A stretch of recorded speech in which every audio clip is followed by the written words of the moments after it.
este proceso es pesado, ¿verdad? Igual con K igual 10 puede ser pesado, ¿verdad? Entonces, ¿por qué no paralelizarlo?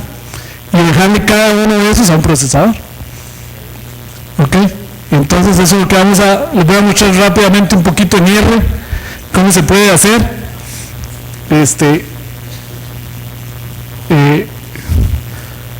Un poquito en R.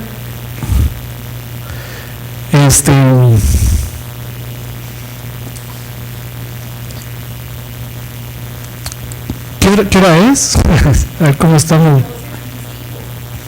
Ok. Sí, es que casi no tenemos tiempo. Es que hay... Bueno, entonces, así muy rápidamente, lógicamente esto requeriría mucho tiempo para explicar estos códigos de cómo paralelizar la validación cruzada o el bootstrapping, sobre todo la validación cruzada. Ven que voy a mostrarles aquí están los códigos que generan estos gráficos. Si alguien los quiere, yo con mucho gusto se los puedo enviar, que generan estos gráficos que les acabo de mostrar. Ahí están los experimentos hechos en R. Esto que estoy mostrándoles aquí, dicho sea paso, para los que no sepan, es lo que se llama un documento autorreproducible en R.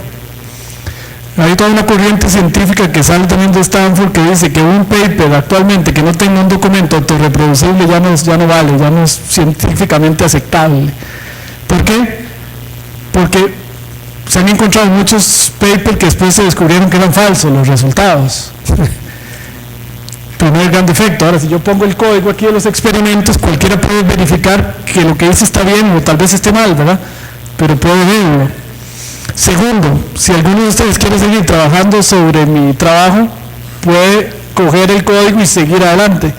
No como antes, que uno tenía que empezar reproduciendo lo que alguien hizo, tal vez en 5 años, volverlo a hacer todo para uno seguir a después.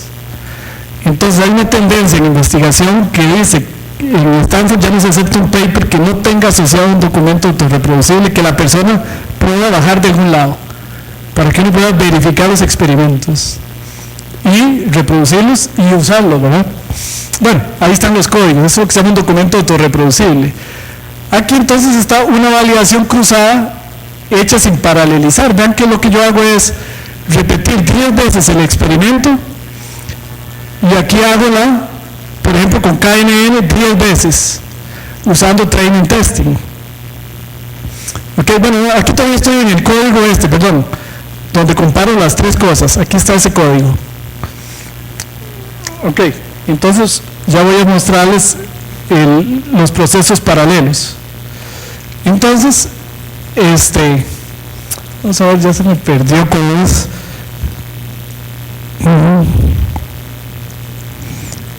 Es que no sé por qué no lo tengo aquí.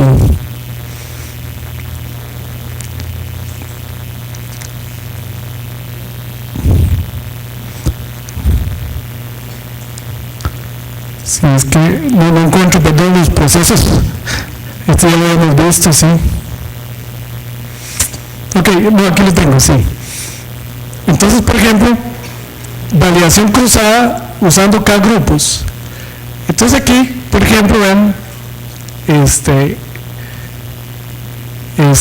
voy a buscar acá uno de los tantos ejemplos. Aquí está, digamos, esta es la versión no paralela de un cross validation para calibrar las máquinas de soporte vectorial. Las máquinas de soporte vectorial tienen 4 posibles algoritmos en R. Estos son la función que usa Support Vector Machines para elevar de dimensión los datos. Se puede usar una función radial, lineal, polinomial o sigmoidal. Son las 4 posibilidades. Entonces yo quiero descubrir para mis datos cuál de esos 4 funciones o núcleos de Merced funciona mejor. Entonces de ahí una manera muy sencilla es hacer 10 veces y probarlo. Aquí pongo el kernel radial, el kernel lineal, el kernel polinomial y el kernel sigmoide. Calculo aquí lo que se llama la matriz de confusiones y luego calculo los errores. Ok, o en este caso la detección del no. Yo estoy tratando de detectar aquí quién no paga un crédito. Y entonces comparo y aquí me dice que, en este gráfico, que el mejor modelo es radial. Entonces ya descubrí que el mejor es radial y el peor es lineal.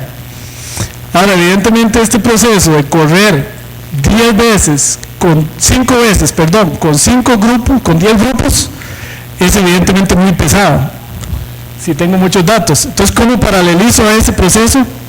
Aquí está la versión paralela, vean. Aquí se la voy a mostrar. Ok, entonces, lo que voy a calibrar, perdón, aquí no se ve muy bien, voy a hacerlo un poquitito más pequeño. Es la parte, este es un poquito complicado, pero aquí, vean que estoy haciendo un clúster, aquí lo creo, pero pues es un paralelo, a ver si lo encuentro. Aquí, estoy usando un clúster tipo socket con 5 peones. Entonces, aquí lo que estoy haciendo es, en este clúster, aquí, este clúster export es lo que les mencionaba para meter los datos y las muestras en el grupo. Esto es lo que me crea los folk. Aquí este crea los 10 grupos, los 10 follow, los 10 grupos. Y entonces aquí se hace la ejecución paralela. No puedo entrar en detalle, lógicamente, por razones de tiempo. Aquí paro el clúster. Lo que sí les voy a mostrar es que, bueno, obtengo lógicamente los mismos resultados, si no estaría mal, pero vean, el tiempo paralelo duró 41 segundos, punto 28. Vamos a ver cuánto duró el no paralelo. Por aquí arriba tiene que estar 98 segundos, un poquito más del doble. Okay. Eso podría implicar la diferencia allá en Baxa, no sé, calibrando los modelos de fraude. Eso significa la diferencia de 7 8 días a que lo haga en un día, digamos, ya con varias computadoras, o lo haga incluso en 10 12 horas para analizar el proceso. Bueno, esos códigos pues llevaría su tiempo entenderlos un poco. Con mucho gusto ahí, si a alguien le interesa, de hecho yo los tengo libres ahí en la web, en un lugar que hay donde el RPUPS, ahí están esos códigos, yo los publico ahí en forma gratuita. Bueno, muy bien, entonces ya como la última parte de lo que les quería presentar el día de hoy, voy a hablar un poquito del análisis de datos simbólico. ¿Cuánto nos queda de tiempo? Media hora. A ver. Está bien, apenas. Entonces, lo que yo voy a tratar de hacerles es una introducción breve para que ustedes comprendan mejor al profesor Dide, que va a hablar en la tarde. El análisis de datos simbólico, como les decía al puro inicio de la presentación, hay dos posibilidades grandes para esto. La primera, la que les acabo de presentar. Usemos el poder de las computadoras de alguna manera, paralelizando algo. Este es un enfoque completamente distinto. Es un enfoque donde usemos mejor el poder de las matemáticas o de la estadística. Compresionemos los datos, pero no en la computadora, sino en la matemática. Y tengamos tablas pequeñas que sí sean manejables en una computadora. Entonces, el profesor Dide, que por ahí ahorita les va a hablar, dijo alguna vez, los objetos de la vida real son demasiado complejos para ser representados por un punto en un espacio vectorial. Una tabla de datos, en el fondo, cada fila, ¿qué es? Cada individuo es un vector en Rn. Entonces él dice, eso es demasiado simplista para pensar que uno va a poder representar un objeto estadístico de esa manera. Entonces dice, los objetos simbólicos vienen a sobrellevar esa limitación usando conceptos. Esto es lo que se llama la estadística de conceptos, o la estadística de unidades de segundo orden. Y entonces, bueno, eso transforma, según el profesor Dide, al análisis de datos en verdaderas técnicas de data mining o big data. Ahí está el profesor Dide, que ahorita lo van a conocer. Aquí estaba, pero ya se me fui.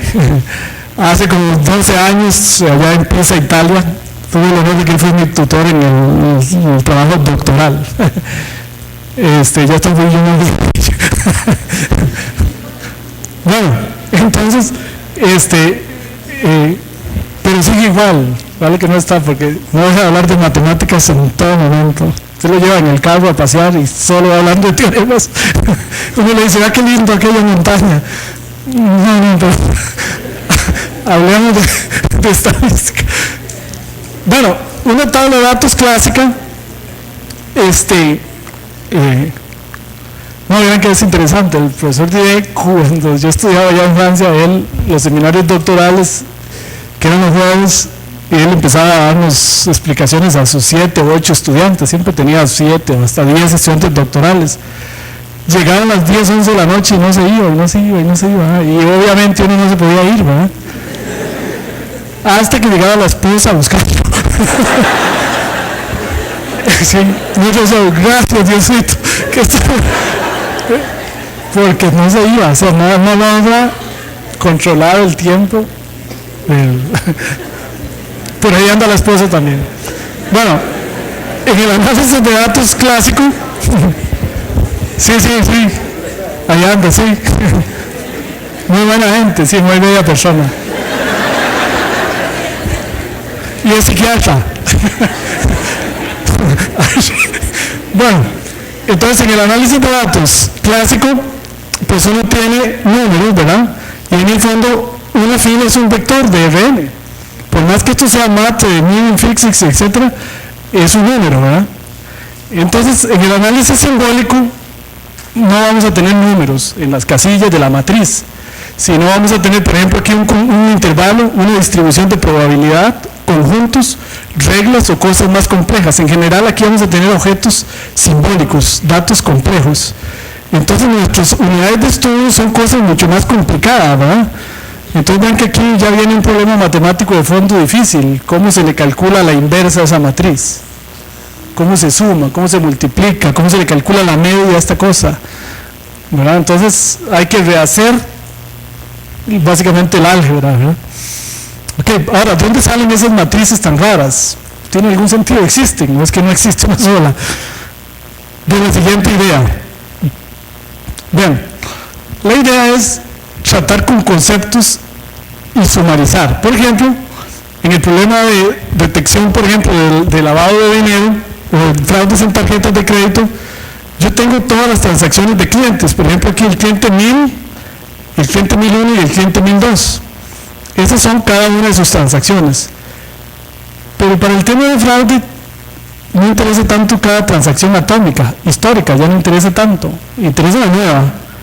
Pero lo que interesa de las históricas es el global, la conducta. Entonces yo puedo sumarizar estas de un sentido simbólico. Por ejemplo, yo paso un número de tarjeta a hacer el concepto. Ahora ya no voy a hacer estadísticas sobre las transacciones atómicas, sino sobre el tarjetaviente.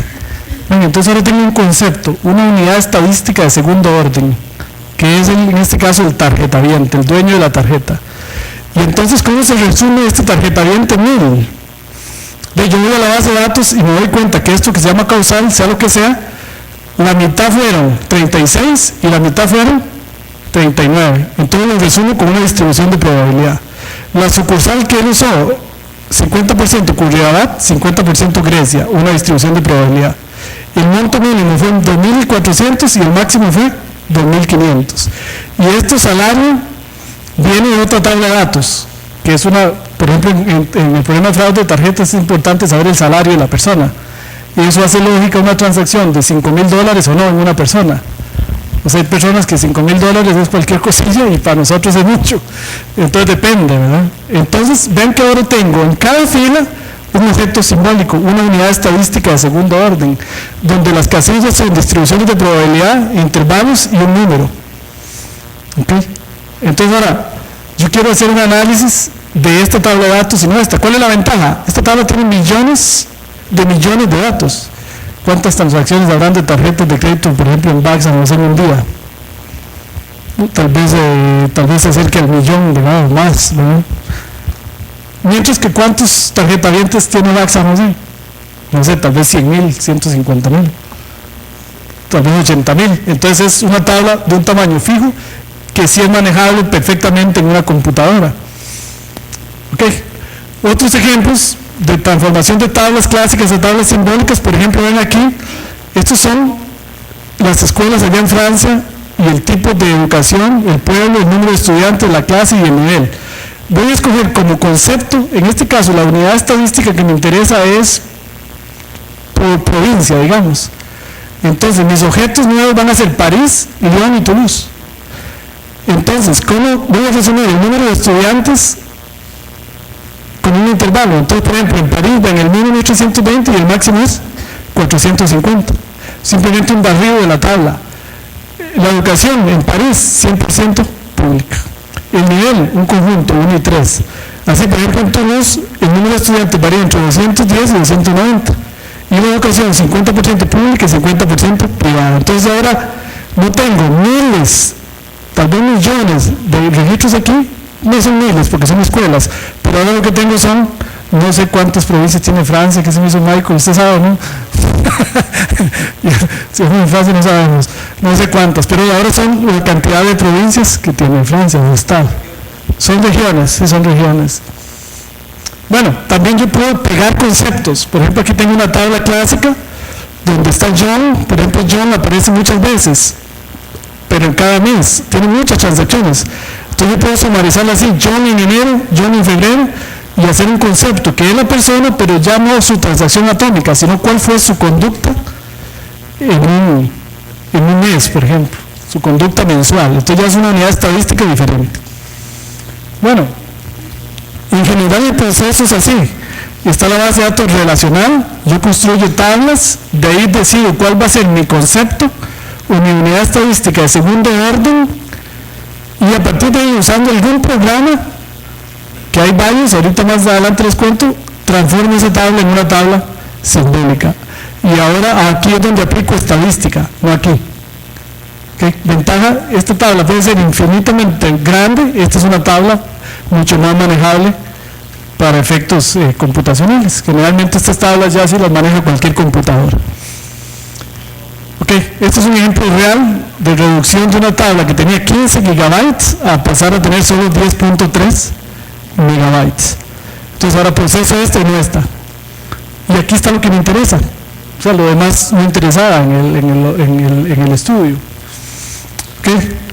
Bueno, hay dos principios matemáticos muy importantes en esto del análisis de datos simbólico, y es que el análisis de datos clásico debe ser un caso particular del análisis simbólico. En realidad el análisis simbólico es una generalización en el sentido matemático del análisis de datos clásico. Cualquier método clásico, si yo lo meto en uno simbólico, debería dar igual.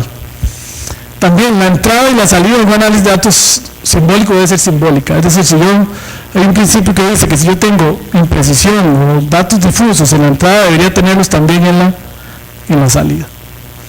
Bueno, esto es lo que se conoce como el principio de propagación del análisis simbólico, que es lo que yo les estoy hablando.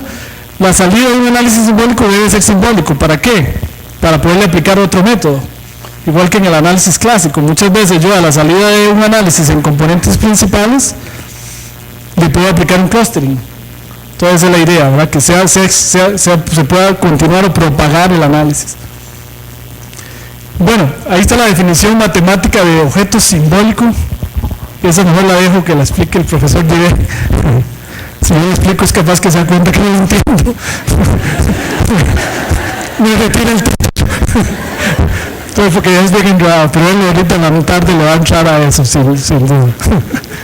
Bueno, una aplicación que hemos hecho a esto, para ir terminando, que en la que hemos trabajado bastante, es en la detección de fraudes en tarjetas de crédito y en el lavado de dinero o activos. Entonces, ¿cómo detectar? Fíjense que ahí está ese camionero en un salón de belleza de París que vale como $3,000 ahí el manicure. Entonces uno dice, no, ese camionero o se le volvió la rosca muy feo, o le están haciendo un fraude la tarjeta de crédito. Realmente él no está aquí. Aquí hay una señora como estas de bonitas, pero con una tarjeta robada, ¿verdad? Entonces uno dice, puña, ¿y por qué el sistema de fraude no fue capaz de darse cuenta que ese camionero nunca había ido ahí y que esa transacción no era de él y que debió pararla? ¿Verdad? Eso es lo que se conoce como detectar atipicidad, una transacción inusual. O sea, se ha descubierto que las transacciones fraudulentas en tarjeta de créditos, el 98% son atípicas o inusuales. ¿Por qué? Porque el ladrón me roba a mí la tarjeta de crédito e inmediatamente quiere hacer fraudes muy rápido para sacar la plata lo antes posible, y él va y compra lo más caro primero que haya, segundo en lugares tal vez donde yo nunca he comprado, ¿verdad? Va y compra lo que esté a la mano, ¿verdad? Entonces, ¿cómo detectar esa atipicidad? Idea número 1, vaya y haga un query en la base de datos y busca si yo he ido a salones de belleza, si el camionero estaba ahí o no, porque si vas a ir ahí, bueno, ahí no hay problema, ahí está bien, es que él va al salón de belleza. Pero ¿cuál problema tiene eso? En tarjetas de crédito, el POS, que se llama la máquina que lee la tarjeta, tiene 30 segundos para responder. Si no responde en 30 segundos el banco, él tiene que ir a Miami, el servidor Comas, venir al BAC San José, ver si yo tengo plata, si no es atípica, devolver la respuesta y decir aprobada o no aprobada. Si todo eso no pasa en 30 segundos, el POS dice aprobada. Alguien se come el fraude, el dueño de la tarjeta, el banco o la aseguradora. Pero eso no puede durar mucho, porque si no se paralizaría el comercio mundial, ¿verdad?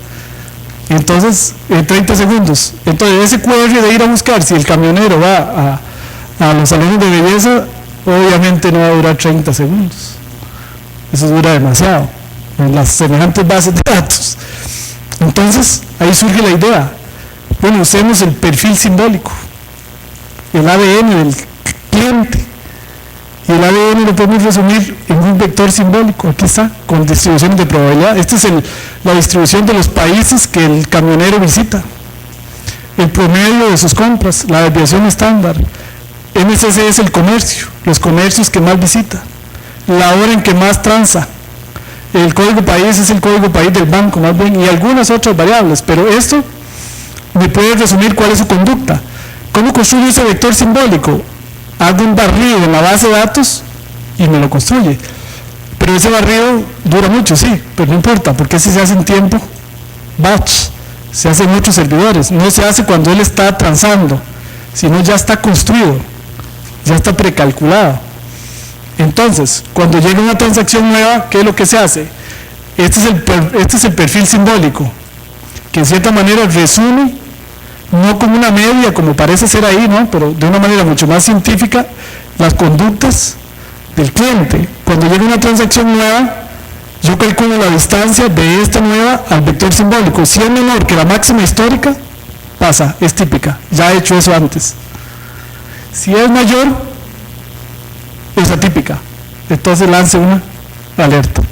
Esa es la idea así de sencilla. Ahora, obviamente esta distancia suena como si fuera euclidia, y esa distancia no es euclidia, es una distancia mucho más compleja que se llama el índice de afinidad, porque ¿cómo se mide la distancia entre un vector de estos y otro vector de esos?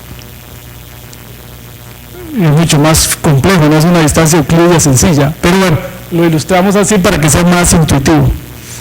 Aquí les muestro un par de ejemplos, vean. Este es el perfil simbólico de un cliente. Esta es la transacción que acaba de hacer. Tiene solo una barrita porque es solo una transacción, ¿verdad? Entonces de aquí se ve claramente que esta histograma no coincide, ¿verdad? Este tampoco mucho, este tampoco. El monto está lejano. Este sí coincide un poco. Este no coincide. Estos montos son diferentes. Entonces aquí está la máxima histórica. La máxima histórica yo ya no veo 39. Esta transacción tuvo una de punto 06 o punto 86. Entonces esta la vamos a catalogar de fraude, porque este vector es muy lejano a este, es más lejano que lo máximo que él había hecho en su vida.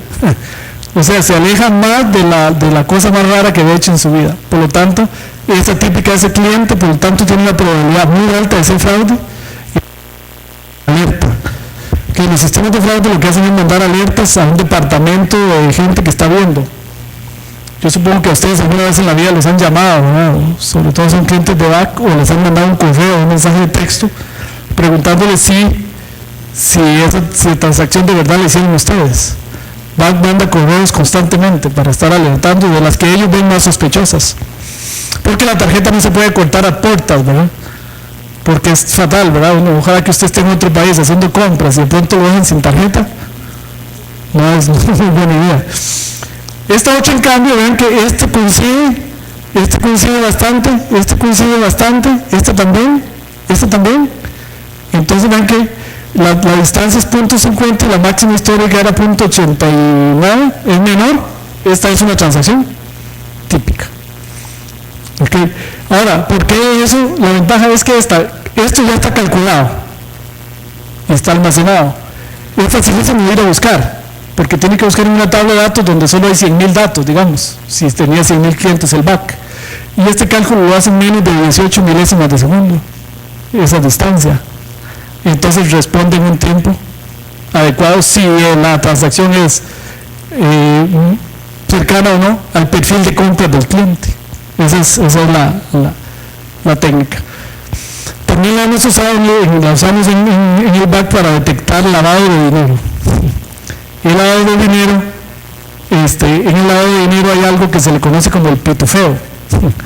El pitufeo es que, pues, si yo hago una transferencia de $100.000, probablemente una vez me la pagan. Y me dice, ¿qué es eso? ¿Dónde gano tanta plata? Pero si hago 20, $5.000, tal vez pasan.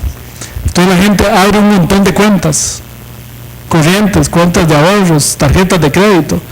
Cada una tiene su vector, cada una tiene su máxima histórica. Entonces tenemos lo que se conoce como el vector del cliente. El vector del cliente, vean qué interesante, ya es un vector de RN, porque es un vector de distancias. Entonces cuando viene, esto ya no se hace transacción por transacción, sino se hace, por ejemplo, semana a semana. A la semana le calculamos el vector del cliente a Mario. Si esta norma es mayor que la que tenía él históricamente, alerta. Parece que está lavando dinero. O se pegó la lotería o algo pasó. Pero está transando como global, como cliente, mucho más de lo que había hecho históricamente. Y entonces manda una alerta. En este caso tiene la ventaja de que las alertas de lavado de dinero no son tan críticas como las de tarjetas. Eso es donde va a ser un departamento que el banco ve, y las analiza un analista, valga la redundancia, y si todavía la sigue considerando sospechosa, donde va hacia el OIJ. Ahí va, miren, empiecen a investigar esta persona o esta compañía que pareciera está teniendo actividad atípica e irregular. Okay, y es una manera muy, muy efectiva de encontrar y detectar lo que se conoce como el pitufeo, etcétera, porque se ve el cliente como un todo. Antes esto se hacía tan sencillo como que, ¿ven qué regla? Se revisaba todo aquello mayor a $10.000. Eso era, todo eso era. Pero para las dos pinos, $10.000, eso es una caja chica. Y constantemente revisando las dos pinos, $10.000, cuando eso para ellos es absolutamente usual. Pero para cualquiera de nosotros creo casi que $10.000 sí sería tal vez mucho. Estar transando todos los días $10.000 está extraño, ¿verdad? Entonces esto tiene mucho mayor efectividad. Bueno, software para análisis de datos simbólicos. Hay un software que habíamos creado hace algunos años. Vos trabajaste en eso. Es un software privado que trabajaba conmigo hace algunos años. El VSOC, Visual Symbolic Object Generator, transformaba tablas de datos clásicas en tablas simbólicas. El VSOC es un software propietario de una compañía que se llama Predisoft. Entonces ese no se puede conseguir gratuito. Hay otro software que este es francés, el ASO o el SOAS. Este sí lo pueden bajar en forma gratuita en esta dirección. Este es un software donde vienen muchos de los métodos estadísticos para el análisis de datos simbólico. El jefe de eso es el profesor Didé, allá en la Universidad de París 9. Este se puede bajar en forma gratuita. Este usa mucho la lógica de los franceses, que es hacer cadenas de cálculos. Este tiene su lógica interesante.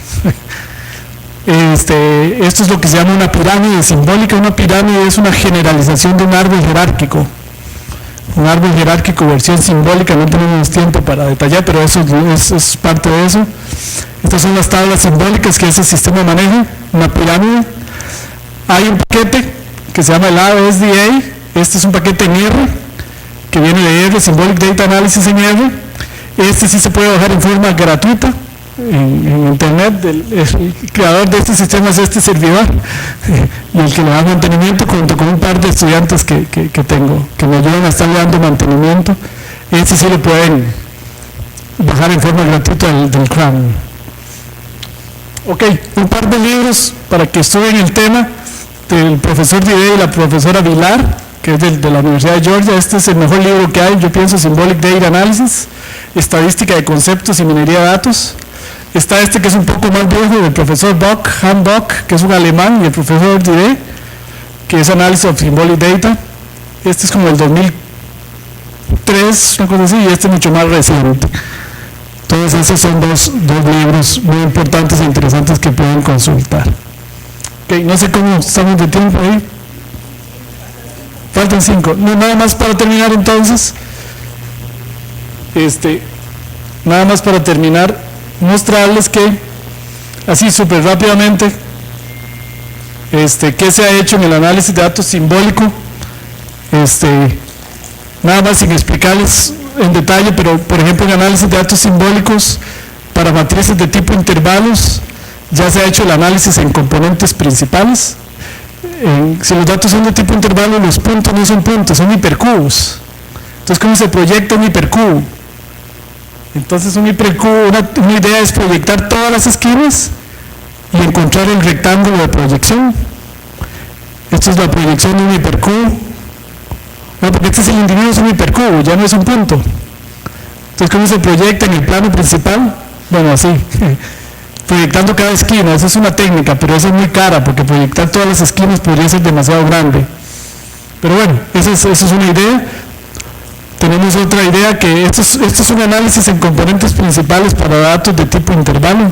Ya las proyecciones no son puntos, sino rectángulos. ¿De qué sirve esto? Bueno, aquí tengo 3 clústeres, pero esto lo que me permite es tengo una información adicional. Si el rectángulo es muy grande, quiere decir que ese objeto simbólico dentro de sí tiene una gran variabilidad, y si el rectángulo es pequeño, quiere decir que no tiene tanta variabilidad. Bueno, hay otros métodos, el método de centros. Este es el artículo clásico que es del profesor Dide, el profesor Cases, Chakria y Checkman, donde se publicó por primera vez el análisis en componentes principales en 1997 para datos de tipo intervalo. Aquí se puede hacer, esto se puede hacer en el paquete ASDL con estas funciones. Ahí se puede hacer en 3D también. Se puede hacer con ggplot también en ese paquete. Los que conocen R, hay una versión ahí para ggplot. También se puede hacer el círculo de correlaciones. Ya aquí las correlaciones no son vectores, sino son como rayos. Es interesante. Bueno, eso se publicó en un artículo que publicó este servidor por ahí en el año, hace no hace mucho, donde se reconstruye la teoría de la dualidad para datos de tipo intervalo. O sea, hay una cosa que se llama la dualidad entre el espacio de los individuos y el espacio de las variables, el análisis en componentes principales. Bueno, ahí se reconstruye un poco la teoría de la dualidad, y este es el círculo de correlaciones dual a este plano principal. Bueno, estas son las fórmulas para proyectar en el espacio de los individuos, y estas son las fórmulas que descubre este servidor para proyectar las correlaciones. Esas son correlaciones simbólicas. Es una generalización a las correlaciones clásicas. Bueno, entonces con eso básicamente terminamos. Lógicamente no tenemos tiempo para explicar todo esto en detalle, pero con eso terminamos, y muchas gracias por la atención.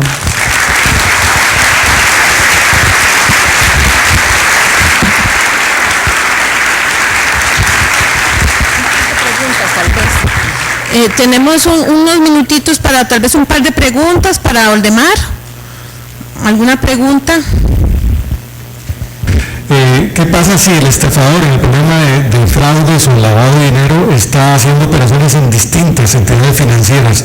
Estamos abriendo tarjetas de crédito en distintos bancos, etcétera, y haciendo el pitufeo en distintos entes bancarios. Sí, gracias, Javier, muy buena pregunta.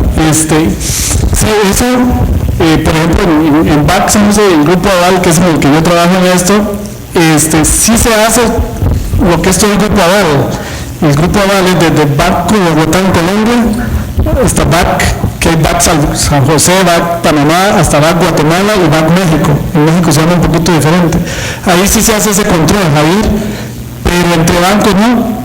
Entre bancos, por ejemplo, de Costa Rica no hemos llegado a eso, ¿verdad? Eso ya le tocaría como a la SUGEF, creo, ¿verdad? Pero es una muy buena pregunta, debería hacerse. Más que ahora vía simple y ese tipo de cosas, uno puede empezar a mover plata fácilmente entre bancos.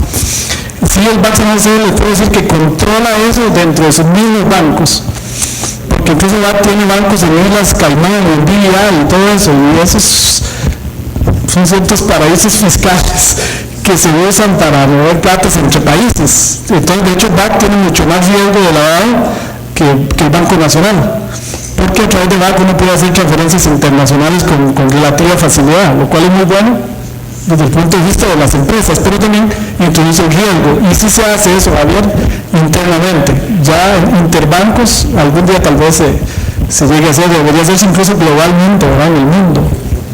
Sí, sí. No sé si alguna otra pregunta o comentario, con mucho gusto, si no, ahí vamos a estar hoy y mañana, cualquier consulta, con mucho gusto. Muchas gracias. Ahora el profesor Agustín Gómez quiere también hacerles un anuncio importante. Muchas gracias, Oldemar. Sí, bueno, yo no les voy a robar mucho tiempo, esto más que todo va a ser de utilidad para el día de mañana.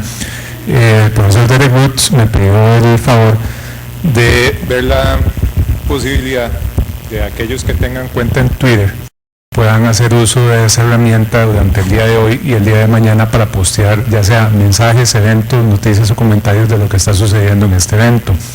Para eso yo creé una cuenta en específico que, un segundo, ¿dónde está? Acá.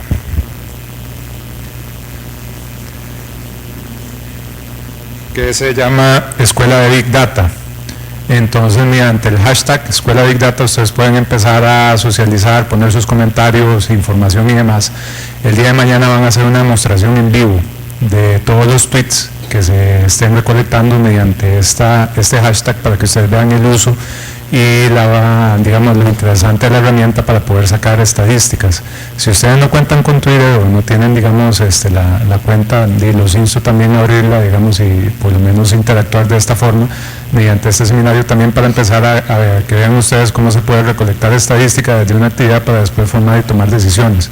Entonces, un poquitito, digamos, ese es el mensaje que les quería comentar. Ustedes pueden subir tanto texto como imágenes, o comentar o retuitear, digamos, un poco lo que se ha venido comentando. Yo he estado subiendo, digamos, lo que son algunas de las diapositivas, más que todo fotos del evento que se ha estado generando, pero si ustedes también pueden subir, digamos, texto o, digamos, o cualquier otro comentario o retuitearlo, sería genial para el uso que se le va a hacer durante el día de mañana. Entonces, nada más instarlos, no sé. Vamos a dar inicio a la segunda parte de las charlas de hoy.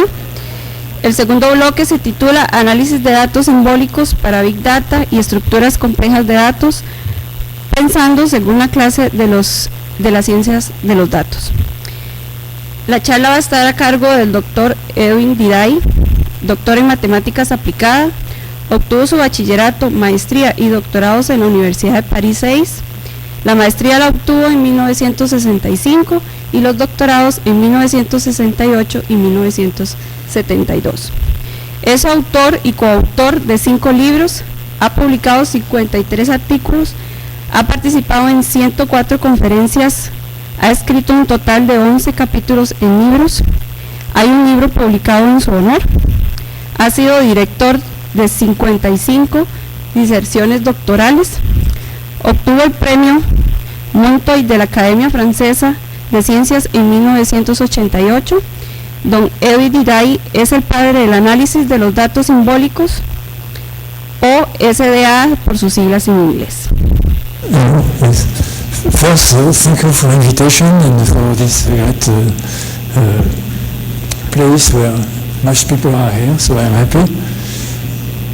So I will present you what we call symbolic data analysis, which is what, as it's written here,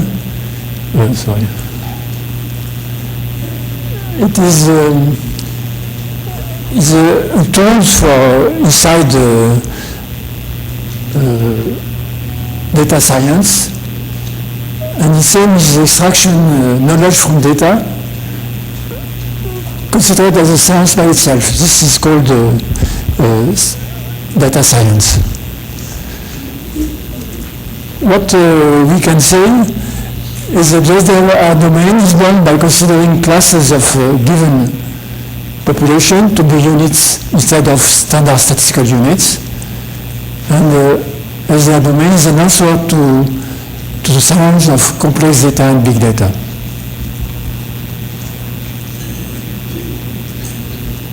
Such classes allow a summary of the population and often represent the real units of interest.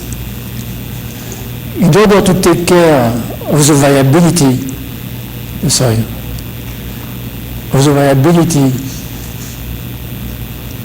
where is it?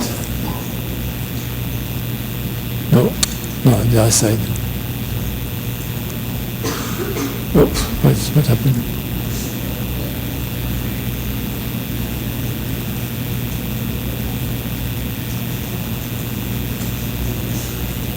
Yes, in order to take care of the variability between the members of each class, these classes are described by intervals, distributions, set of categories or numbers, sometimes weighted and the like. So this is just a record of what Waldemar Rodriguez has presented this morning. I suppose you know what I mean.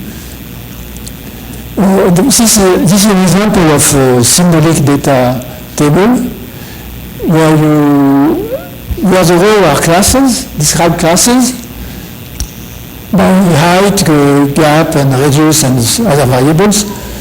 And as we have classes and not units, standard units, we have intervals, we have bar charts, histograms, and so on, instead of just number or categories. So the problem is how to do statistics on this kind of data table. For sure, when you summarize the big data, you need to represent by such kind of variable classes. In that way, we obtain new kinds of data expressing variability and called symbolic, as they cannot be reduced to numbers without losing much information. For instance, an histogram is not mean, it's much more information. This process leads to symbolic data tables, which generalize standard data tables. Teaching the SDA extends the actual teaching of statistics to complex and big data. For instance, in my teaching in my university in Dauphine, when I teach PCA, Principal Component Analysis, I teach it directly on symbolic data, and at the end I say standard PCA is the case. So the aim of symbolic data analysis is to study and extract new knowledge from these new kinds of data table by at least an extension of computer statistics and data mining to symbolic data.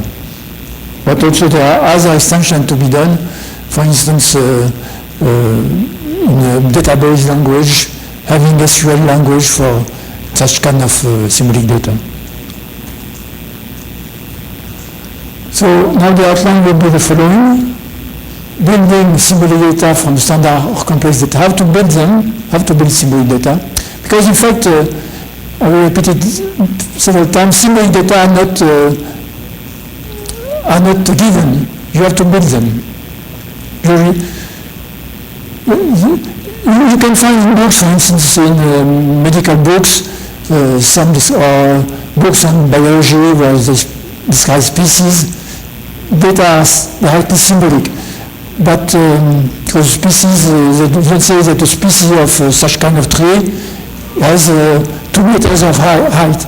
But you would say the species height is between that and that. So you can find in such book directly symbolic data, but they are built. They are built that by initial data. This now then represent the symbolic data analysis paradigm, then the SODA softwares, then some industrial application, and open direction research. I think the first part of my talk will be here. I will give references after part 3. The second part of my talk, after the pause, will be, I will present for part 4 and part 5. So part 1, building symbolic data from standard complex data.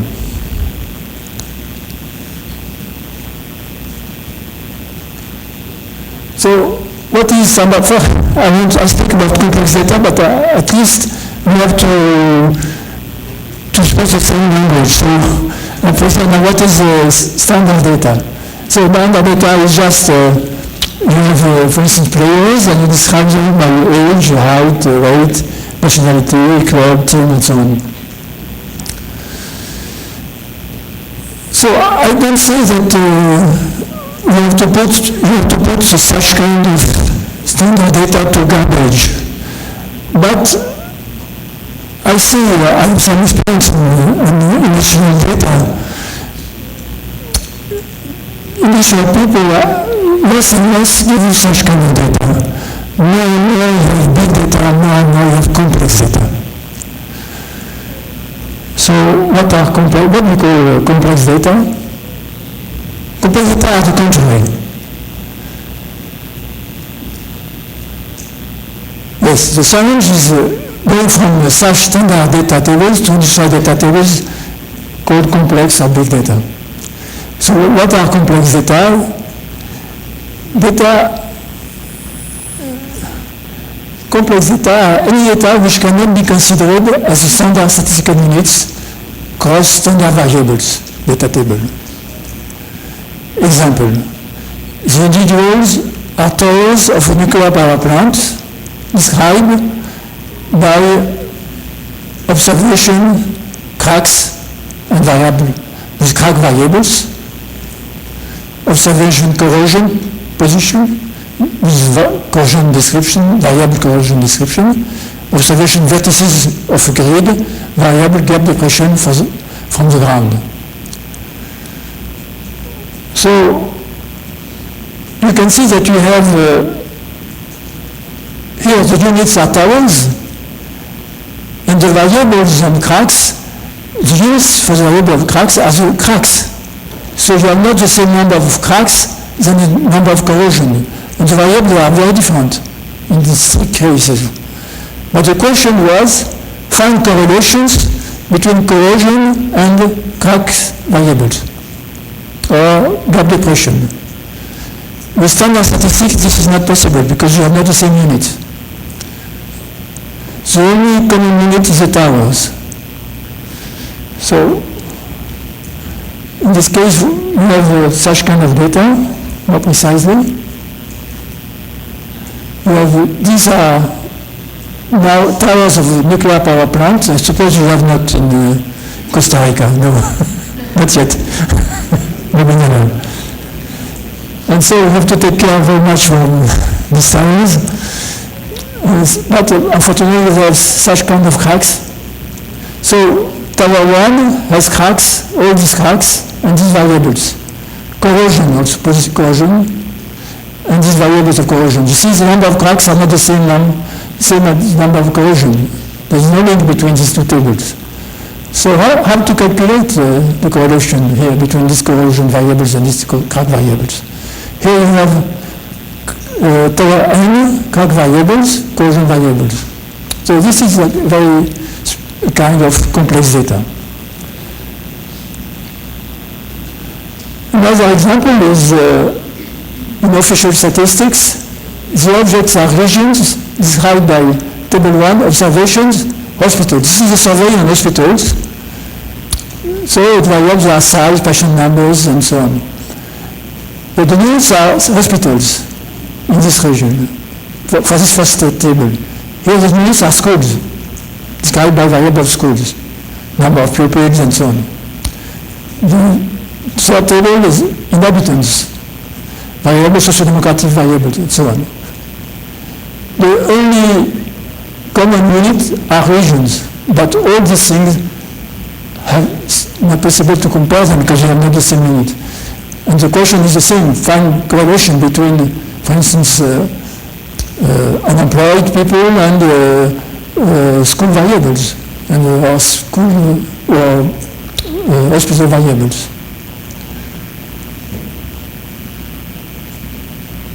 So in all these classes, in all this, each you see, for instance, hospitals consider a class of hospitals in a region. Here you have a class of schools in a region, the same region, and so on. So what kind of variation do we meet in subclasses? Variability between several individuals. This is the case of inhabitants, the class of the inhabitant of a region. So the variability is between the individual, the inhabitants. The second kind of variability, the second kind of variability is between a single individual considered at different time and spaces. So here, variation are between the individuals. Here, the variation is for a single individual considered at several times. For instance, here you have the Messi team. So we can the variations between the players of the Messi team. But here, between a single individual, this is a variability of Messi from one play to another, from place or another place, when he vary in times. The last kind of variability is inside the individual between its parts. Variability between cracks in a tower of nuclear plant. So we have three kinds of, I met mostly this three kinds of variability. This one is for regions, this one for towers. So how do we manage in symbolic data analysis kind of data? I will be back on this example, but just to give you an idea, we use a fusion process where we aggregate all the cracks for one tower, all the corrosion for one tower, and so for the first tower we obtain symbolic description of these corrosions and these cracks and the other variables. Second towers, we have also a vector of symbolic data and so on. So we obtain a symbolic data table where we have developed tools, statistical tools for applying, for calculating correlations and many other things, or data mining, statistic, and so on. So what we couldn't do here, we can do it with symbolic data.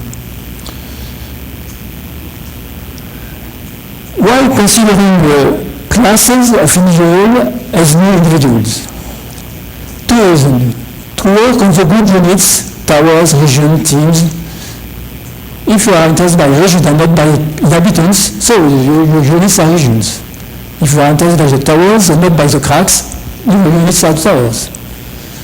Second, to be able to extract new knowledge when it is not possible at the ground level of standard statistic units due to complex and big data.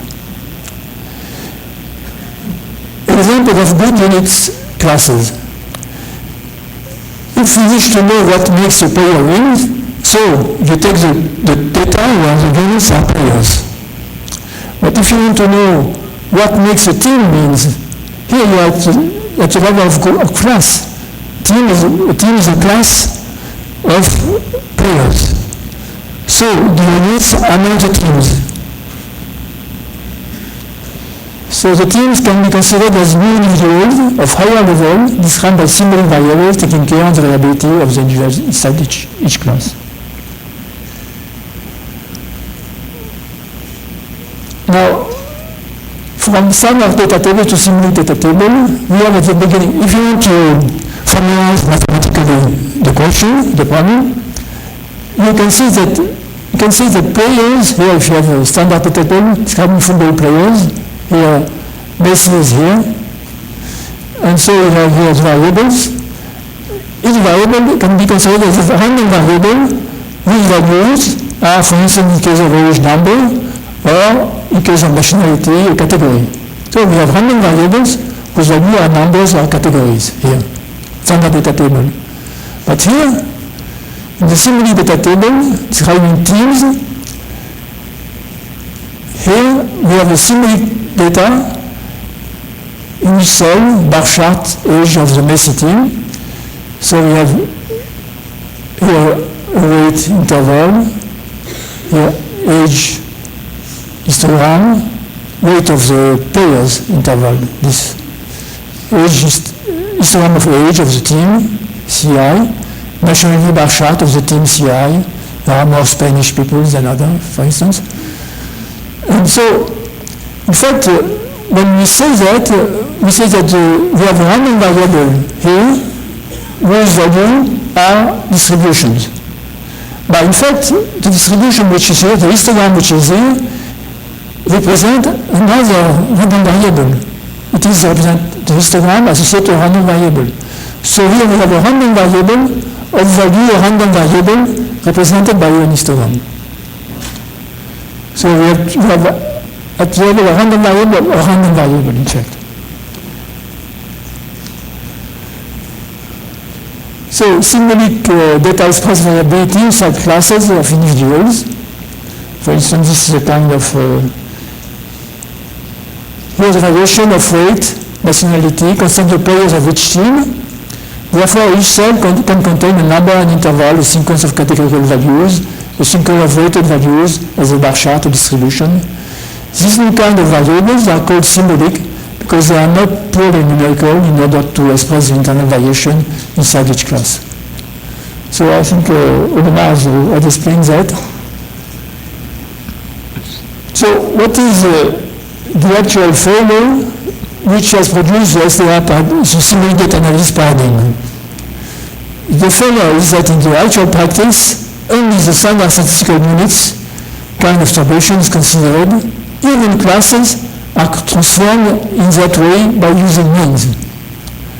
Therefore, these individual observations are only described by standard numerical or categorical variables, ready for standard software as SAS and so on. So, people stay in the standard data because they want to go there. So even if they have groups, if they have classes, no problem. They use means and they stay here to this software. This is the failure. And the symbolic data analysis paradigm shift is the transition from individual observations held by standard variables and categorical values to classes of individuals considered as higher level observations described by symbolic variables of symbolic values, taking care of the variability inside the classes by symbolic values which cannot be treated as numbers. So the transition shift can be summarized here. Standard statistical units are described by standard numerical categorical value variables. Classes of units are described by symbolic variables to express variation. Now, I want to one very important principle in symbolic data analysis is to consider classes as objects. I say a class is a beautiful object that I will describe, considered by themselves, to be described by all their facets. A group, a class, is an object that I will describe by all its facets. And what sometimes by more variables than the initial ground variables, because you can say, for instance, I will describe my class by its mean, but also I can describe it by its mean score. I can describe it by mean max values. I can describe it by distribution. So classes are called symbolic object. As the class is called object, its description is called symbolic object. The description of such object. Classes are called, depending on the context, concepts. And here you have a big field where some students has dissertation related to Galois-Lattice theory. When a class is considered as a concept, this means that you have the intent and the extent. The intent is the symbolic description, and the extent are all the individuals which satisfy this intent. Another name is categories. related to categorical variables or to discretized numerical variables. This means that when you have a standard data table, you have maybe a categorical variable. You can take one categorical variable which interests you, consider that the value, the category of this variable is the class, define the class, and then you can build a single data table. So any standard data table can be transformed by its categorical variables, or the Cartesian products of its categorical variables, or one categorical variable, to a symbolic data table by taking the categories as units. If you have numerical variables, you can also discretize numerical variables and consider each class of discretization as a category, and each category can be considered as a class of individuals described as symbolic data. So you can always transform a standard data table in symbolic data table with some variable interests you especially. Now, as I say, building symbolic data needs 3 steps. So, first step, you have a standard data table where individuals are described by numerical or categorical random variables by G. This, for instance, is a table of cracks. You can do the same for the table of corrosion, or the table of hospitals, or the table of schools. Then, second step, which doesn't appear, but which exists if you want to work on the theory, you have a table tool where classes of individuals are described by random variable with random variable value.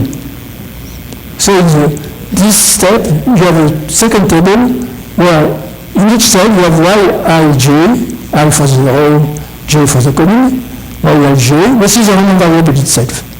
So you have a random variable of random variable value.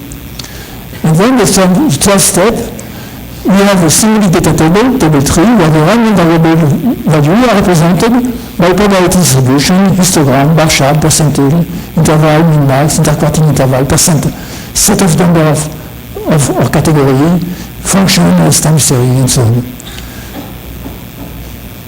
You can choose what you want, and the question would be what to choose, because then you can have too many information to describe just a class. We'll see some criteria which allow you to select the best choice. So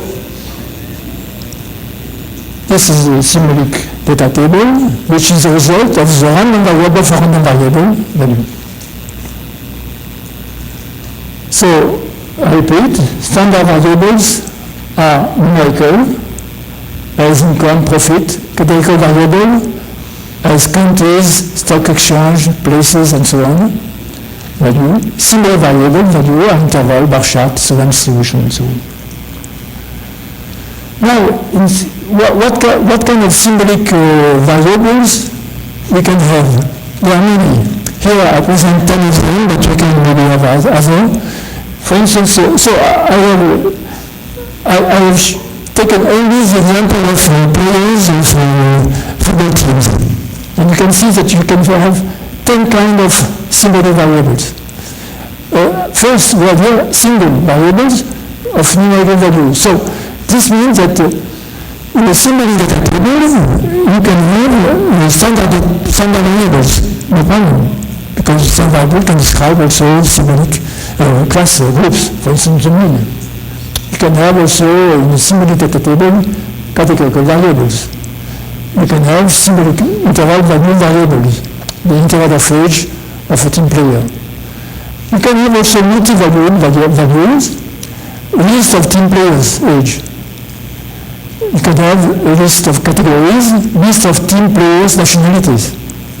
You can have a symbolic interval multi-value variable, percentile intervals of the age distribution of the team players. You can have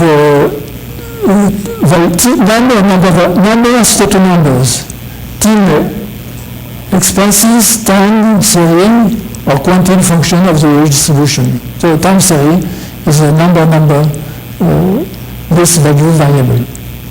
You can have number of categories, team players, nationality, frequency, bar chart. This is a bar chart. You can have number interval, team players, frequency in age, interval histograms. An histogram which represents the age of the team. Here you have for instance, you have category. Each category, for instance, Adidas, is that sponsor t-shirt. Total sponsor shows.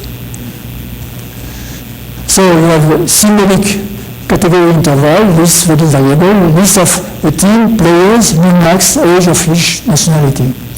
And interval, team, min-max, days, expansion on each week of a given period. What kind of question and how are they structured? First, building symbolic data table from complex data, then managing symbolic data, and then analyzing symbolic data tables. So here we have aggregation. Aggregation by discretization, maximizing the dissimilarity between the classes and maximizing the correlation between the means of the symbolic variables. So this aggregation, the most simple aggregation is when you calculate the mean of a class. But here the aggregation of the age of the team of the players is just to bring the distribution. So this is what you do in statistics.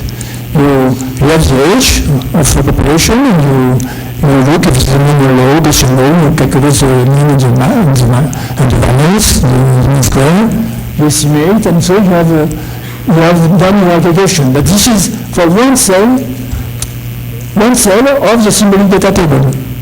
So one cell of the symbolic data table is a very similar statistic that you used to do. Concatenation will consist of aggregating in case of distribution, the distribution of the scores and the hospitals. And fusion will be to put all this information in one symbolic data table. Managing symbolic data table. So the question is how to sort min-max intervals or bar charts and so on. So we can use entropy and many other things. I will speak about that later. Certain variables, find variables which discriminate the best power discrimination. Extending SQL queries to symbolic data. This is more in computer science. Finally, analyzing symbolic data table. So we have to extend to symbolic data, statistics, data mining, many machine and other things, time series and so on. Statistics means that when you have a variable whose value are intervals, what is the mean of that? And if you have two columns of intervals, values, what is the correlation between that? If you have two columns of distribution or one column of distribution and one column of interval, how to compare that? And so on. So all our work is to extend these things to symbolic data. How to build symbolic data from standard or complex data? So the question is how to categorize the ground variables in order to maximize the explanatory power of the symbolic data table. Find the descriptive variable and their decision with first discriminate as well as possible these classes, second maximize the correlation between the means, third minimize the entropy of the rows. So this means that if you have a symbolic data table like that, for sure if you have all the intervals are the same, it's not interesting. The variable can put a image. You are not interested. If you have a column of same histograms, this variable is not interesting. So the best table, symbolic data table, will be the one where the differences 2 by 2 of the rows there as high as possible. So you have to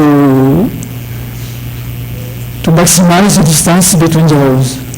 Also, if you have no correlation, it's not much interesting. If you want to give explanation to the user, you would like to have variables here and discretization process which leads to high correlation between columns. So you have to, correlation between columns has to be maximized. And what I was surprised to see that in fact explanatory is related with entropy, but in physics, we are always looking for maximizing entropy, maximize entropy. But to maximize explanation of the simulated table, the best is to minimize the entropy. Because if you have an histogram where you have equal values everywhere, equal frequencies, this maximizes entropy. But if you have histograms where you have the same frequencies, this is not any information for the user. What you wish to have is one peak. If you have one peak, so you give information to the user. So you want to minimize entropy. The advantage of the evaluation process. So in using simulated data analysis, we have not only advantages, we have also some disadvantages. We can't win everywhere. So first disadvantage is that,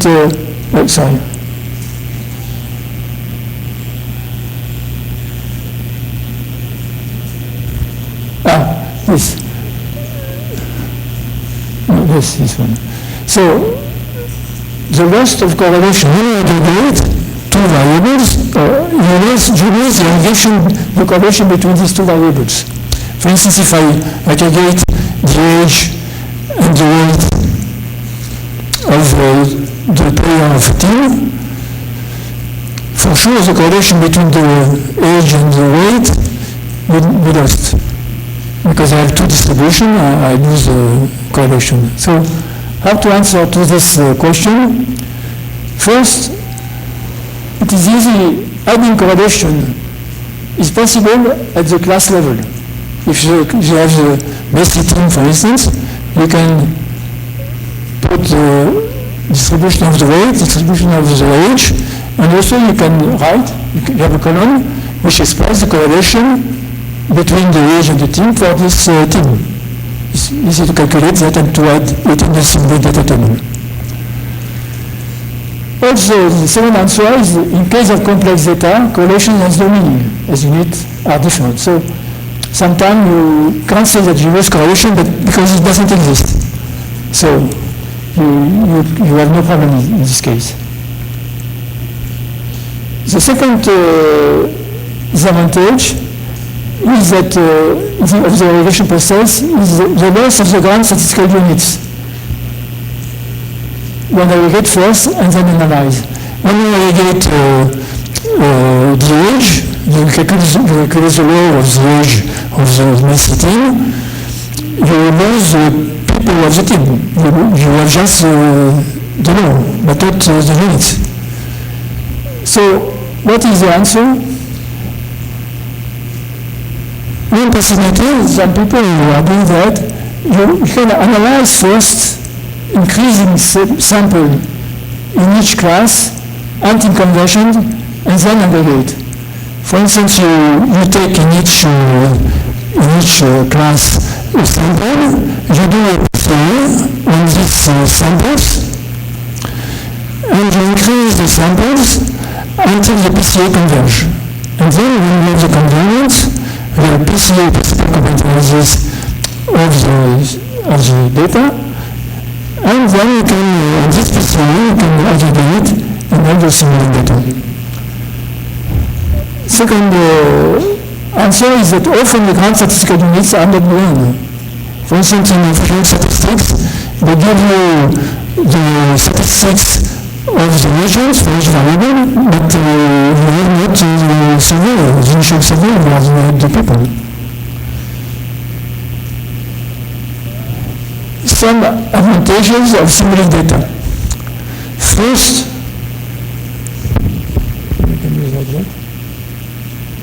work at the deep level of the reality without losing reliability. This I explained that several times. Second advantage is to reduce simple or complex and big data. For sure, if you have classes, you have less data. You reduce number of observations and number of variables. You reduce missing data. You have the ability to extract explanatory knowledge and decision from complex big data in opposition with black box decision methods as SVM or neural networks, for instance. You solve the confidentiality equation as classes are not confidential as individuals. You facilitate interpretation of results. Decision trees, factorial analysis, new graphic curves are easier to read because they work on less size of population. The classes are less, the number of classes is as well as the number of units. And then extend data mining and statistics to new kinds of data coming from the initial domain. So now I hope you know what is a symbolic data table, symbolic data.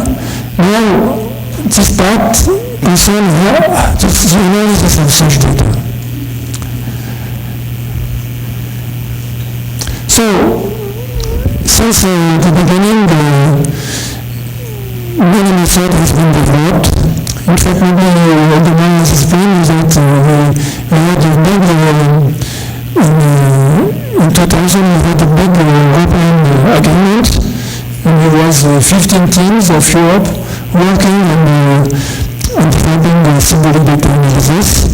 And so this method has been developed, a graphical visualization of symbolic data, correlation, mean squared distribution of symbolic data, similarity between symbolic description, clustering of symbolic description, coordinate mapping, decision trees, possible combination, discriminant factor analysis, correlation, canonical analysis, and so on. So much paper has been written on that. I will show you the paper, so references soon. First, don't think that the correlation of the initial population will be the same as the correlation of the classes. This can be completely different. For instance, here you have, suppose you have a population with a blue circle. So the observation data the initial observation data, are uniformly distributed in the circle at the beginning. So there is no correlation.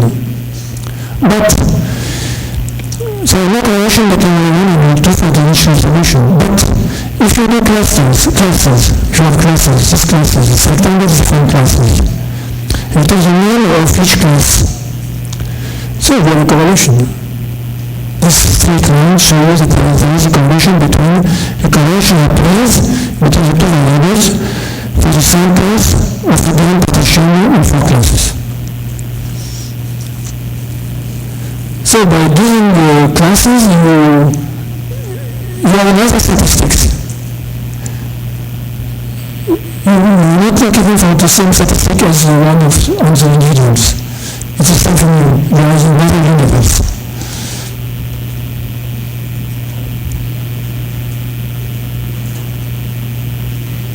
If you have questions on this. So another important thing to understand is why symbolic data cannot be reduced to a classical symbolic data table. Why you don't transform your statistic. For instance, here I place category very good. Weight are this interval, size are this interval, nationality are like that. So transformation in classical data will give you weight mean, weight max, size mean, size max, European, African. So we have a standard data table. Why do we need to develop symbolic data analysis? analysis, as you can apply simply standard analysis to this new data table. Standard data table. So the concern is simple. The concern is that the initial variables are lost, and the variability is not. Sorry, there's a mistake. French. You understand that you lose the variability, the variance, variability. So if you apply standard method on this data table, and the standard method on this data table, they will not obtain at all the same results. Because, for instance, if I apply a decision tree, on this numerical data table, so I will find that the weight is the best variable. So I will find that the weight lower than the max weight lower than 185, max weight higher than 85 is the result in classical analysis. But in simulated analysis, the whole variable is symbolic. So I will have another kind of answer. And I think the answer is in case of standard, but the answer will be in different variables in case of symbolic, which is not at all the same thing. The weight is variable, here you have the max weight as variable, as max weight is variable. Another difference is the representation. If you have, for instance, two intervals,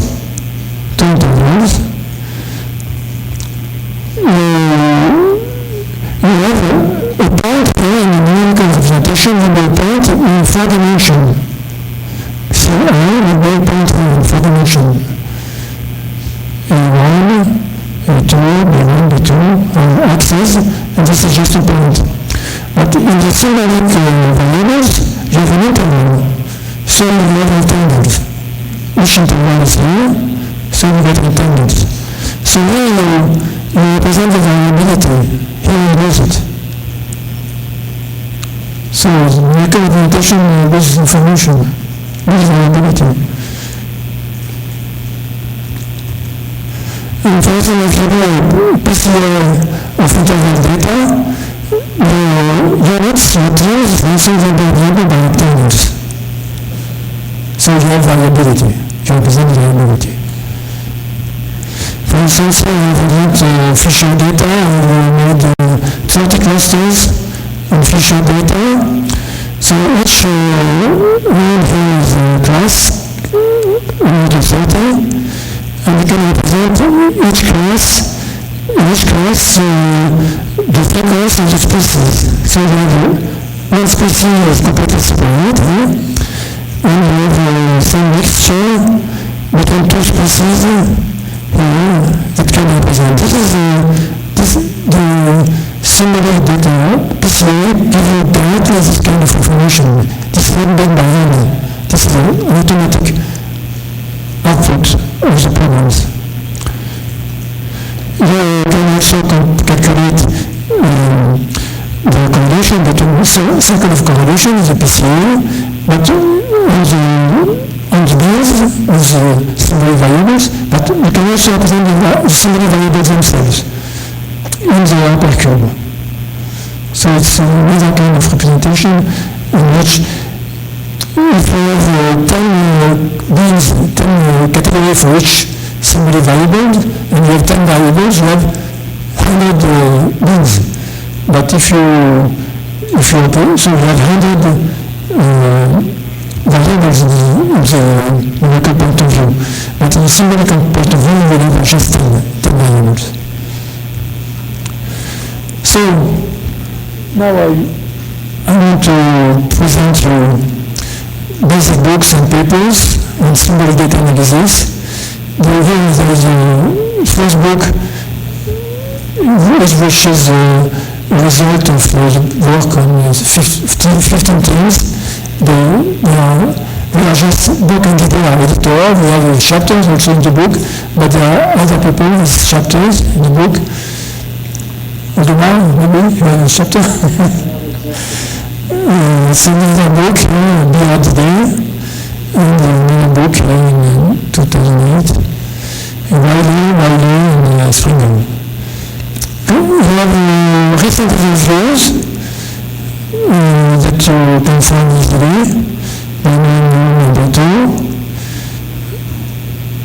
and Lazare in the American magazine Chance. She has made a review. Now, building single data in the presentation of his answers. So, Stéphane and Brian Chevalier, they've written a program, a software called DB2SO. DB2SO means from database to symbolic object. And this is in a software called SODAS. I will speak about the software later. These Chinese people work also on that. They develop a database. And with three, we have developed a paper about the symbolic data understanding and discrimination in the financial application. So in this paper, we show how to build the symbolic data also. I think there's only 3 papers. Maybe one paper I forgot, but I will name these 3 papers. I think it's very much to do on the building symbolic data from standard data. Much to do in this direction.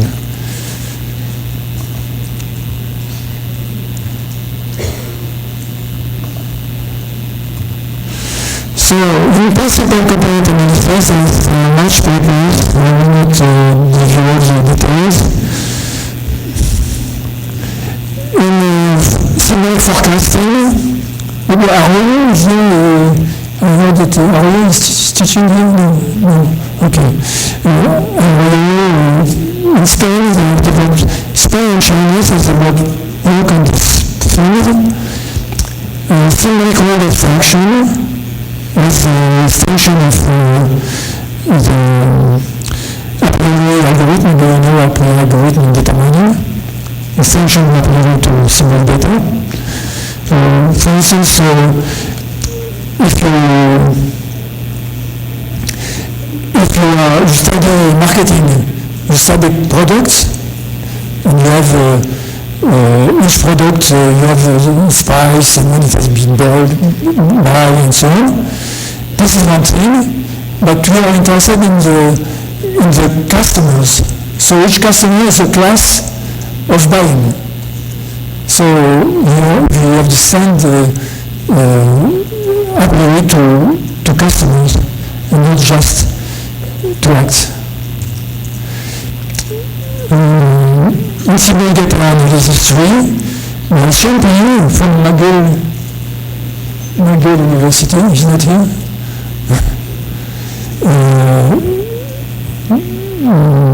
Which is in Canada, Ben also in Canada, Wilbur in the States, and Bravo in Spain. Have developed method to do that, but much to do.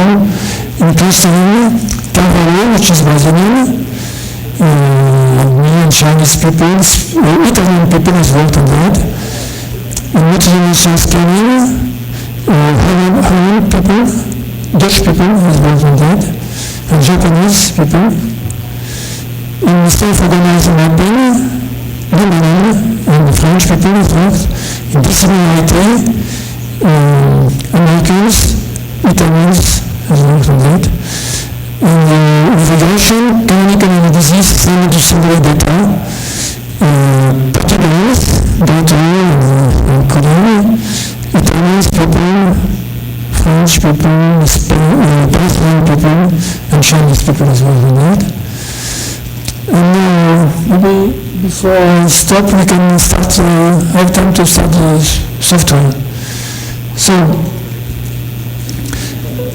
there are mainly three software, SODAS, NSDA, and CF software. SODAS has been developed by 15 European teams in the 2000 years. RSA is the other one team developed in Costa Rica. It's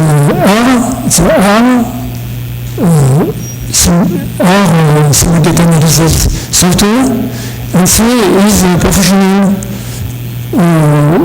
symbolic software developed by a company around the world in France. So, to build symbolic data from standard complex data and analyze symbolic data, different software package exists today, SODAS. SODAS is an academic free package through registration required and the code needed for installation. But if you ask me, I can send you some other people. You will have somewhere it is written where you can ask the code. And you can enter here, you have the site here.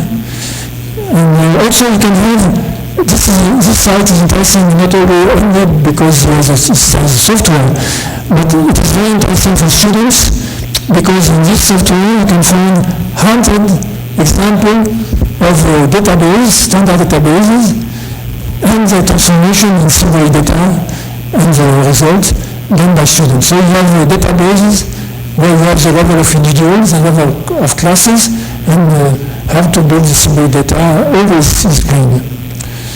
Because in fact I will explain that just after you have to build some special files, computer files called SDS files to be able to apply symbolic analysis method. ASA is an academic free package available in Chrome, and that's you can write to more. And so as told you, is a professional package you can write to ask to this mail.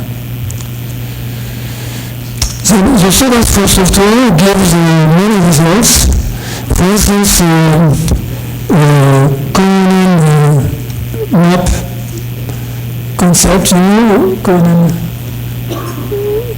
map concept, is Conan maps, mapping, Conan mapping, Conan mapping is a clustering method which allows you not only to give you clusters, but also it's a position of the clusters on cells which are related in a rectangle like that in a network.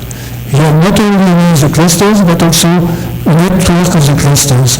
And for each cluster, you can describe it by one variable, by p-chart of the variable. So here you have the p-chart of this cluster. So let's give you also PCA, like that, of symbolic data. It gives you decision trees and symbolic data. This is an extension of hierarchical clustering, which is a pyramid, and we can represent by each level of the hierarchical clustering pyramid. There's four like that, where each circle here represents a variable, and then you have the variation of the variable. Here you have an integral for this variable, here an integral, and this is one object, this is one class. This can only be one class. So you can see how the class vary from one variable to another one. This is a visualization of symbolic data. So maybe you have already seen this morning this scheme, so I can repeat quickly. Here we have at the beginning a reduction database.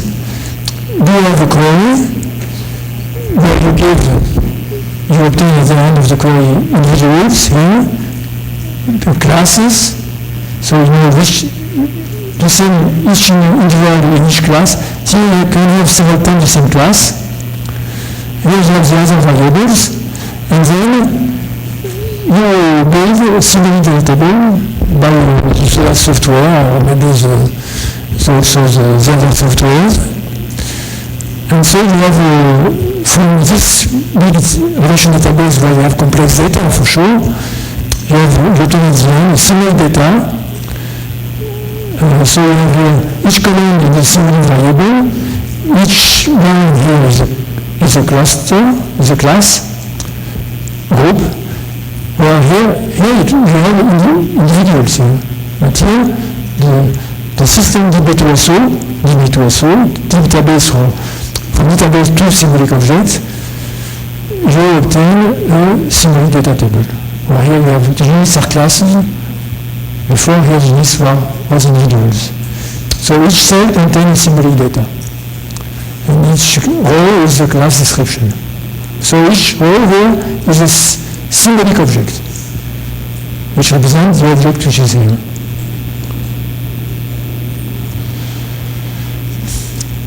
SIR is a second software. It's a professional software. Maybe the Oldemar software is also professional. Sorry. But this one is professional and private, so it's not the same. Our software developed here in Costa Rica is free. So this SIR software produces symbolic data table. So you enter your database or Excel file, you enter an Excel file, and you get, if you give the classes that you are interested for, and you obtain this symbolic data table, and you can click and in order to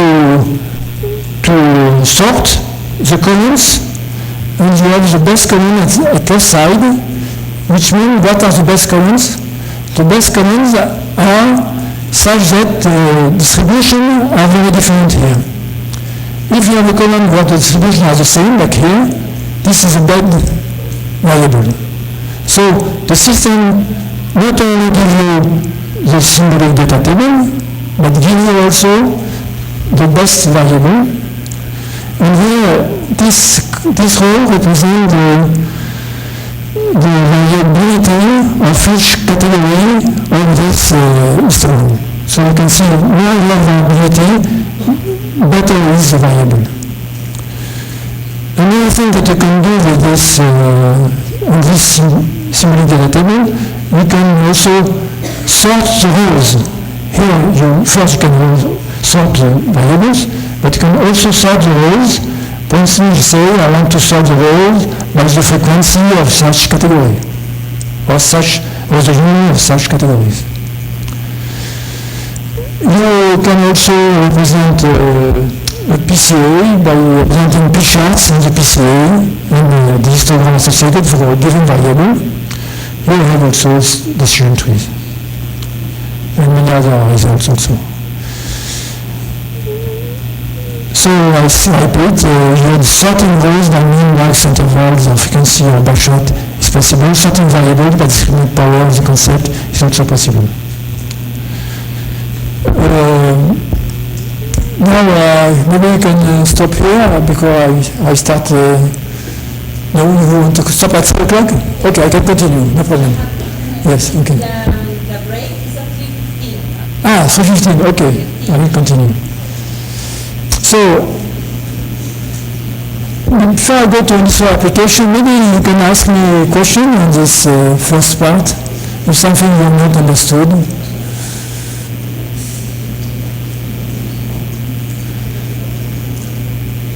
I am going to dare to ask a question. Yes, please.